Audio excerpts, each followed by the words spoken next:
श्री सत्यनारायण की जय। प्रिय भक्तगणों, आप सभी को गुरु पूर्णिमा की हार्दिक शुभकामनाएं। आज की इस वीडियो में आप श्रवण करेंगे आषाढ़ मास की पूर्णिमा की व्रत कथा के दिन सुनी जाने वाली सत्यनारायण भगवान की पावन व्रत कथा, जिसके श्रवण मात्र से साधक के सभी पाप कर नष्ट हो जाते हैं और जीवन में सुख शांति और खुशहाली आती है। आषाढ़ मास में सुनी जाने वाली पूर्णिमा के दिन श्री सत्यनारायण भगवान की पावन व्रत कथा और जो भी साधक इस कथा का श्रवण सच्चे दिल से करता है, उसके घर में धन धान्य की होती है वृद्धि। कहते हैं जो लोग पूर्णिमा का व्रत करते हैं उन पर हमेशा माँ लक्ष्मी की कृपा बनी रहती है। व्रत के दौरान श्री सत्यनारायण भगवान की पूजा किया जाता है और फिर उनकी कथा का अवश्य ही श्रवण किया जाता है। तो ऐसे में आपने यदि व्रत रखा है और या नहीं भी रखा है तो भी सत्यनारायण की कथा अवश्य ही सुननी व पढ़नी चाहिए। सत्यनारायण की कथा जो भी भक्त सच्ची श्रद्धा के साथ पढ़ता है तो उसके समस्त कार्य बनते चले जाते हैं। भगवान श्री हरि की कृपा से उसके जीवन में कोई भी दुख दुविधा नहीं रह जाती है। जो भी इस कथा का पूर्णिमा के दिन श्रवण करता है, सुनता है या सुनाता है या हुकारा भी करता है, भगवान श्री हरि की कृपा से उसके जीवन से सभी दुख दारिद्रता दूर हो जाती है और दाम्पत्य जीवन सुखमय बन जाता है। और इसी के साथ भगवान श्री हरि की कृपा से ऐसे साधक को अटल संपत्ति एवं तेजस्वी पुत्र की प्राप्ति होती है। तो आइए भक्तों श्रवण करते हैं आज पूर्णिमा के शुभ अवसर पर सुनिए सत्यनारायण भगवान की संपूर्ण कथा। भगवान श्री हरि की पूजा कई रूपों में की जाती है, उनमें से एक उनका सत्यनारायण रूप इस कथा में बताया गया है। श्री सत्यनारायण भगवान की कथा दो प्रमुख विषय में है, जिसमें से एक है संकल्प को भूलना और दूसरा है प्रसाद का अपमान। व्रत कथा के अलग अलग अध्यायों में छोटी छोटी कहानियों के माध्यम से बताया गया है कि सत्य का पालन न करने पर किस तरह की परेशानियां आती हैं। इसीलिए जीवन में सत्य व्रत का पालन पूरी निष्ठा और दृढ़ता के साथ करना चाहिए। ऐसा न करने पर भगवान सत्यनारायण न केवल नाराज होते हैं अपितु दंड स्वरूप संपत्ति और बंधु बांधवों के सुख से भी वंचित कर देते हैं। हर महीने की पूर्णमासी को तो भगवान सत्यनारायण की कथा पाठ किया जाता है। आइए रसपान करते हैं भगवान सत्यनारायण कथा की। एक बार की बात है, नैमिषारण्य 88,000 ऋषि मुनियों ने सूत जी से पूछा, हे प्रभु, इस कलयुग में वेद विद्या रहित मनुष्य को प्रभु भक्ति किस प्रकार मिलेगी तथा उनका उद्धार कैसे होगा। इसलिए हे मुनि श्रेष्ठ, ऐसा कोई व्रत कहिए जिससे थोड़े समय में पुण्य प्राप्त होवे तथा मनोवांछित फल मिले। ऐसी कथा सुनने की हमारी इच्छा है। सर्वशास्त्र ज्ञाता सूत जी बोले, हे वैष्णव में पूज्य, आप सबने सर्व प्राणियों के हित की बात पूछी है। अब मैं उस सर्वश्रेष्ठ व्रत को आप लोगों से कहूंगा, जिस व्रत को नारद जी ने लक्ष्मी नारायण से पूछा था। एक समय योगी राज नारद जी दूसरों के हित की इच्छा से अनेक लोकों में घूमते हुए मृत्यु लोक में आ पहुँचे। वहाँ बहुत ही योनियों में जन्मे हुए प्राय सभी मनुष्य को अपने कर्मों के द्वारा अनेक दुखों से पीड़ित देखा। सोचा कि किस यत्न के करने से निश्चय ही इनके दुखों का नाश हो सकेगा। नारद ऐसा मन में सोचकर विष्णु लोक को चले गए।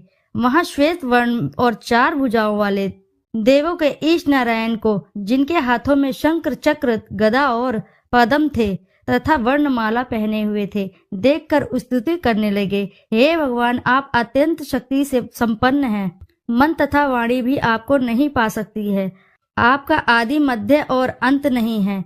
निर्गुण स्वरूप सृष्टि के कारण भूत व भक्तों के दुखों को नष्ट करने वाले हो, आपको मेरा नमस्कार है। नारद जी से इस प्रकार की स्तुति सुनकर भगवान विष्णु बोले कि हे मुनि श्रेष्ठ, आपके मन में क्या है? आपका यहाँ किस काम के लिए आगमन हुआ है? निसंकोच कहो। तब नारद मुनि बोले, मृत्यु लोक में सब मनुष्य जो अनेक योनियों में पैदा हुए हैं, अपने कर्मों के द्वारा अनेक प्रकार के दुख से दुखी हो रहे हैं। हे नाथ, मुझ पर दया रखते हो तो बतलाइए कि उन मनुष्य के सब दुख थोड़े से प्रयत्न से ही कैसे दूर हो सकते हैं। श्री भगवान जी बोले, हे नारद, मनुष्य की भलाई के लिए तुमने बहुत अच्छी बात पूछी है। जिस व्रत के करने से मनुष्य मुंह से छूट जाता है। मैं कहता हूँ सुनो, बहुत पुण्य देने वाला है। स्वर्ग तथा मनुष्य लोक दोनों में दुर्लभ एक उत्तम व्रत है। आज मैं प्रेमवश होकर तुमसे कहता हूँ, सत्यनारायण का यह व्रत अच्छी तरह से विधि विधान करके मनुष्य तुरंत ही यहाँ सुख भोग कर मरने पर मोक्ष को प्राप्त होता है। श्री भगवान के वचन नारद सुनकर बोले, उस व्रत का क्या फल है, क्या विधान है, किसने यह व्रत किया और किस दिन यह व्रत करना चाहिए, विस्तार से बताइए। भगवान बोले, दुख शोक आदि को दूर करने वाला, धन धान्य को बढ़ाने वाला, सौभाग्य तथा संतान को देने वाला यह व्रत सब स्थानों पर विजयी करने वाला है। भक्ति और श्रद्धा के साथ किसी भी दिन मनुष्य श्री सत्यनारायण भगवान की शाम के समय ब्राह्मणों और बंधुओं बांधवों के साथ धर्मपरायण होकर पूजा करे। भक्ति के भाव से नैवेद्य केले का खम्भ, घी, दूध और गेहूं का चूर्ण, सवाया लेवे गेहूं के अनुभव में साठी का चूर्ण, शक्कर तथा गुड़ ले और सब भक्षण योग्य पदार्थ जमा करके भगवान को अर्पण कर देवे तथा बंधुओं सहित ब्राह्मण को भोजन कराएं। तत्पश्चात स्वयं भोजन करें, नित्य गीत आदि का आचरण करें, सत्यनारायण भगवान का स्मरण करते हुए समय व्यतीत करें। इस तरह के व्रत पर मनुष्य की इच्छा निश्चित पूरी ही हो जाती है। विशेषकर कली काल में भूमि पर यही मोक्ष का सरल उपाय है। सूत जी बोले, हे ऋषियों, जिन्होंने पहले इस समय व्रत को किया है उनका वृत्तांत कहता हूँ, ध्यान से सुनो। सुंदर काशीपुरी नगरी में अति निर्धन ब्राह्मण रहता था। वह भूख और प्यास से बेचैन हुआ नित्य ही पृथ्वी पर घूमता था। ब्राह्मणों से प्रेम करने वाले भगवान ने ब्राह्मण को दुखी देखकर बूढ़े ब्राह्मण का रूप धारण कर उसके पास जाकर आदर से पूछा, हे विप्र, नित्य दुखी हुआ पृथ्वी पर क्यों घूमता है? हे श्रेष्ठ ब्राह्मण, यह सब मुझसे कहो, मैं सुनना चाहता हूँ। ब्राह्मण बोला, मैं बहुत निर्धन ब्राह्मण हूँ, भिक्षा के लिए पृथ्वी पर फिरता हूँ। हे भगवान, यदि आप इसका उपाय जानते हो तो कृपा करके कहो। वृद्ध ब्राह्मण बोला कि सत्यनारायण भगवान मनोवांछित फल देने वाले हैं, इसलिए हे ब्राह्मण, तू उनका पूजन कर, जिसके करने से मनुष्य के सब दुखों से मुक्त मिलती है। ब्राह्मण को व्रत सारा विधि विधान बतलाकर बूढ़ा ब्राह्मण का रूप धारण करने वाले सत्यनारायण भगवान अंतर्धान हो गए। जिस व्रत को वृद्ध ब्राह्मण ने बतलाया, मैं उसका अवश्य करूंगा। यह निश्चय करने पर उस ब्राह्मण को भी नींद नहीं आई। वह सवेरे उठ गया, सत्यनारायण के व्रत का निश्चय कर भिक्षा के लिए चला। उस दिन उसको भिक्षा में बहुत सा धन मिला, जिससे बंधु बांधवों के साथ उसने सत्यनारायण का व्रत किया। वह ब्राह्मण सब दुखों से छूटकर अनेक प्रकार की संपत्तियों से युक्त हुआ। उस समय से वह ब्राह्मण हर मास व्रत करने लगा। इस तरह सत्यनारायण भगवान के व्रत को जो करेगा सब पापों से छूटकर मोक्ष को प्राप्त होगा। आगे जो पृथ्वी पर सत्यनारायण व्रत करेगा वह मनुष्य सब दुखों से छूट जाएगा। इस तरह नारद जी ने सत्यनारायण का कहा हुआ यह व्रत तुमसे कहा। हे विप्र, अब मैं और कहूँ? ऋषि बोले, हे मुनिवर, संसार में इस ब्राह्मण से सुनकर किस किस ने इस व्रत को किया, हम सब वह सुनना चाहते हैं। इसके लिए हमारे मन में श्रद्धा है। सूत जी बोले, हे मुनियों, जिसने इस व्रत को किया है वह सब सुनो। एक समय एक ब्राह्मण और धन ऐश्वर्य के अनुसार बंधु बांधवों के साथ व्रत करने को तैयार हुआ। उसी समय एक लकड़ी बेचने वाला बूढ़ा आदमी वहां आया और बाहर लकड़ियों को रखकर ब्राह्मण के मकान में गया।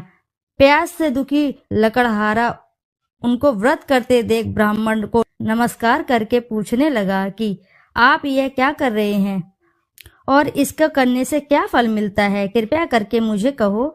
ब्राह्मण ने कहा, सब मनोकामनाओं को पूर्ण करने वाला यह सत्यनारायण व्रत है। इसकी ही कृपा से मेरे यहाँ धन धान्य की आदि की वृद्धि हो रही है। ब्राह्मण से व्रत के बारे में यह जानकर लकड़हारा बहुत प्रसन्न हुआ। चरणामृत लेकर और प्रसाद खाने के बाद अपने घर को आया। लकड़हारे ने मन में इस व्रत का संकल्प लिया, आज ग्राम में लकड़ी बेचने से जो धन मिलेगा उसी से सत्यनारायण देव का उत्तम व्रत करूंगा। यह मन में विचार कर कर वह बूढ़ा लकड़हारा लकड़ियां अपने सर पर रख कर जिस घर में धनवान लोग रहते थे वह ऐसे सुंदर नगर में गया। उस दिन वहां पर बूढ़े का उन लकड़ियों का दाम पहले दिनों से चौगुना मिला। तब वह बूढ़ा लकड़हारा दाम ले और अति प्रसन्न होकर अपने पक्के केले की फली, शक्कर, घी, दूध, दही और गेहूं का चूर्ण इत्यादि सत्यनारायण भगवान के व्रत की कुल सामग्रियों को लेकर अपने घर गया। फिर उसने अपने भाइयों को बुलाकर विधि विधान के साथ भगवान का पूजन किया और व्रत भी किया। उस व्रत के प्रभाव से बूढ़ा लकड़हारा धन धान्य आदि से युक्त हुआ और संसार के समस्त सुख भोग कर बैकुंठ को चला गया। श्री सूत जी बोले, हे श्रेष्ठ मुनियों, अब मैं आगे की कथा कहता हूँ। प्राचीन काल में उल्कामुख नाम का एक महान ज्ञानी राजा रहता था। वह जितेंद्रिय और सत्यवक्ता था। प्रतिदिन मंदिरों में जाता था, गरीबों में धन देकर उनके दुख दूर करता था। उसकी पत्नी कमल के समान सुंदर मुख वाली और सती साध्वी थी। एक दिन भद्रशिला नदी के तट पर वह दोनों विधि विधान सहित श्री सत्यनारायण भगवान का व्रत कर रहे थे। उस समय वहां पर साधु नामक एक वैश्य आया। उसके पास व्यापार के लिए बहुत सा धन था।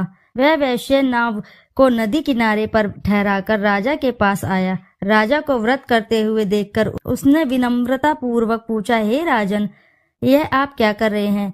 मेरी सुनने की इच्छा है, कृपया आप यह मुझे भी समझाएं। महाराज उल्कामुख ने कहा, हे साधु वैश्य, मैं अपने बंधु बांधवों के साथ पुत्र की प्राप्ति के लिए ये श्री सत्यनारायण भगवान का व्रत व पूजन कर रहा हूँ। राजा के वचन सुनकर साधु नामक वैश्य ने आदर से कहा, हे राजन, मुझे भी इसका संपूर्ण विधि विधान बताएं। मैं भी आपके कहे अनुसार इस व्रत को करूँगा। मेरी भी कोई संतान नहीं है। मुझे विश्वास है इस उत्तम व्रत को करने से अवश्य ही मुझे संतान की प्राप्ति होगी। राजा से इस व्रत के सब विधान सुनकर व्यापार से निवृत्त हो वह वैश्य सुखपूर्वक अपने घर आया। उसने अपनी पत्नी को संतान देने वाले उस व्रत के विषय में सुनाया और प्रण लिया कि जब मेरे संतान होगी तब मैं इस व्रत को करूंगा। वैश्य ने यह वचन अपनी पत्नी लीलावती से भी कहे। एक दिन उसकी पत्नी लीलावती श्री सत्यनारायण भगवान की कृपा से गर्भवती हो गई। 10वें महीने में उसने एक अति सुंदर कन्या को जन्म दिया। दिनों दिन वह कन्या इस तरह बढ़ने लगी जैसे शुक्ल पक्ष को चंद्रमा बढ़ता है। कन्या के नाम उन्हें कलावती रखा। तब लीलावती ने मीठे शब्दों में अपने पति को याद दिलाया कि आपने जो भगवान का व्रत करने का संकल्प लिया था, अब आप उसे पूरा कीजिए। साधु वैश्य ने कहा, हे प्रिय, मैं कलावती के विवाह पर इस व्रत को करूंगा। इस प्रकार अपनी पत्नी को आश्वासन दे वह व्यापार करने विदेश चला गया। कलावती पितृगृह में वृद्धि को प्राप्त हो गई। लौटने पर साधु ने जब नगर में सखियों के साथ अपने वयस्क पुत्री को खेलते हुए देखा तो उसे उसके विवाह की चिंता हुई। तब उसने एक दूत को बुलाकर कहा कि उसकी पुत्री के लिए कोई सुयोग्य वर देखना चाहिए। दूत साधु नामक वैश्य की आज्ञा पाकर कंचन नगर पहुंचा और देखभाल कर वैश्य की कन्या के लिए एक सुयोग्य वाणिक पुत्र ले आया। उस सुयोग्य लड़के के साथ साधु नामक वैश्य ने अपने बंधु बांधवों सहित प्रसन्नचित होकर अपनी पुत्री का विवाह कर दिया। दुर्भाग्य से वह विवाह के समय भी सत्यनारायण भगवान की व्रत करना भूल गया। इस पर श्री सत्यनारायण भगवान अत्यंत क्रोधित हो गए। उन्होंने वैश्य को श्राप दिया कि तुम्हें दारुण दुख प्राप्त होगा। और फिर अपने कार्य में कुशल वह वैश्य अपने दामाद सहित नावों का बेड़ा लेकर व्यापार करने के लिए सागर के समीप स्थित रत्नसारपुर नगर में गया। रत्नसारपुर पर चंद्रकेतु नामक राजा राज करता था। दोनों ससुर जमाई चंद्रकेतु राजा के उस नगर में व्यापार करने लगे। एक दिन भगवान सत्यनारायण की माया से प्रेरित एक चोर राजा चंद्रकेतु का धन चुराकर भाग रहा था। राजा के दूतों को अपने पीछे तेजी से आते देखकर चोर ने घबराकर राजा के धन को वैश्य की नाव में चुपचाप रख दिया था जहां वे ससुर जमाई ठहरे थे और भाग गया। जब दूतों ने उस वैश्य के पास जाकर राजा के धन को रखा देखा तो उन्होंने उन ससुर दामाद को ही चोर समझा। वे उन ससुर दामाद को दोनों को ही बांधकर ले गए और राजा के समीप जाकर बोले, आपका धन चुराने वाले ये 2 चोर हम पकड़कर लाए हैं, देखकर आज्ञा दे। तब राजा ने बिना उस वैश्य की बात सुने ही उन्हें कारागार में डालने की आज्ञा दे दी। इस प्रकार राजा की आज्ञा से उनका कारावास में डाल दिया गया तथा उनका सारा धन भी छीन लिया गया। सत्यनारायण भगवान के श्राप के कारण उस वैश्य की पत्नी लीलावती व पुत्री कलावती भी घर पर बहुत दुखी हुई। उनका सारा धन चोर चुरा कर ले गए। मानसिक व शारीरिक पीड़ा तथा भूख प्यास से अति दुखी हो भोजन की आस में कलावती एक ब्राह्मण के घर गई। उसने ब्राह्मण को श्री सत्यनारायण भगवान का व्रत विधि पूर्वक करते देखा। उसने कथा सुनी तथा श्रद्धा पूर्वक प्रसाद ग्रहण कर रात को घर आई।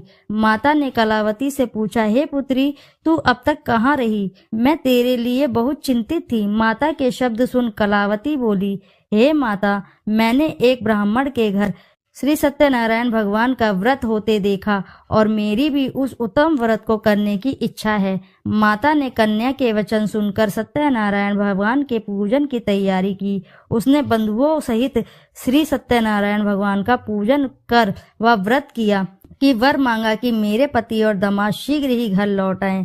साथ ही विनती की, हे प्रभु, अगर हमसे कोई भूल हुई हो तो आप हम सबका अपराध क्षमा करो।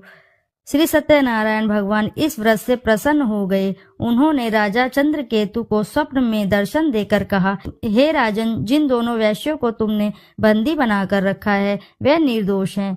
उन्हें प्रातः ही छोड़ दो।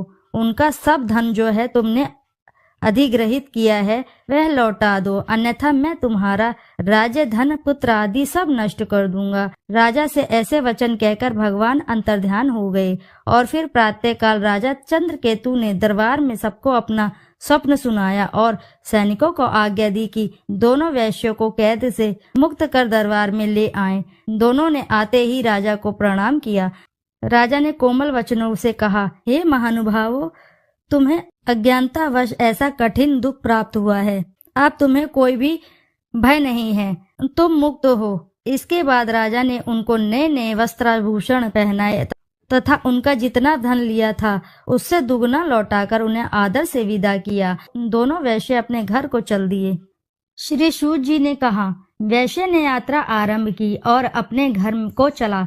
उनके थोड़ी दूर आगे बढ़ने पर दंडी वेशधारी श्री सत्यनारायण भगवान ने उसकी परीक्षा लेने हेतु उससे पूछा, हे वैश्य, तेरी नाव में क्या है? अभिमानी वाणिक हंसता हुआ बोला, हे दंडी, आप क्यों पूछते हैं? क्या धन लेने की कामना है? मेरे नाव में तो बेल के पत्ते भरे हैं।